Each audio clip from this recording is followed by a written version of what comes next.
Hi everyone. I'll be providing a high-level overview of the South African biannual dashboard for the period ended June 2021. We start the report by looking at the sector's total returns year-to-date relative to other asset classes, given the dismal performance experienced in 2020. Similar to the global dashboard, our thought piece tries to unpack some of the investors' concerns related to high inflation and the impact that would have on the sector's total returns. Away from the macro environment, we look at the micro landscape locally and some of the underlying supply-demand imbalances across the different subsectors. We end the report by looking at the current sector's pricing and ESG, which remains topical and in the spotlight given the impact the pandemic has had on all stakeholders and the ongoing unrest in the country. The SA-listed property sector has rebounded strongly year to date, while 12-month rolling returns compare favorably relative to other asset classes. Notable outperformance year to date include Emira, Vukile, Arrowhead, and Hammerson, while underperformance were Hyprop, Storage, and Fortress. The latest US inflation print has raised concerns about inflationary pressures as the economy recovers from the pandemic. Research from Green Street and the National Association of Real Estate Investment Trust suggests that listed real estate tends to outperform in high to moderate inflation relative to other asset classes.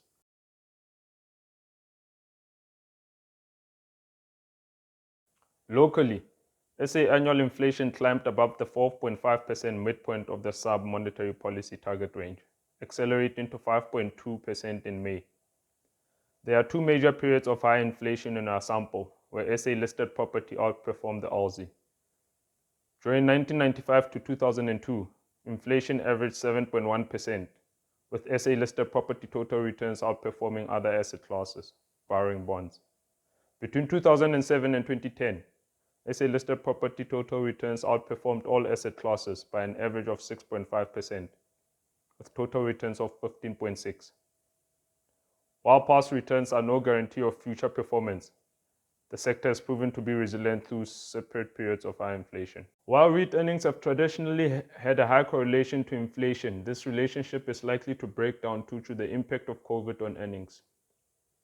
We do think, however, over the long term, listed real estate will continue to exhibit strong hedging characteristics against rising inflation, due to the underpin of contractual escalations that are pinned to inflation.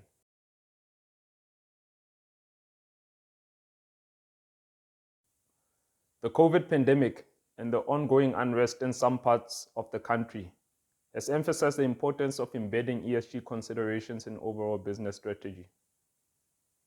The pandemic has shifted the weight of attention to the social criteria in the sustainability framework in the short term. Research by the SA REIT Association estimates that circa 3 billion of COVID-19 related rental relief was provided by the SA-listed property sector. The sector currently trades at a discount to net asset value of 20% and a forward funds available for distribution of 9.25%, which remains attractive in our view.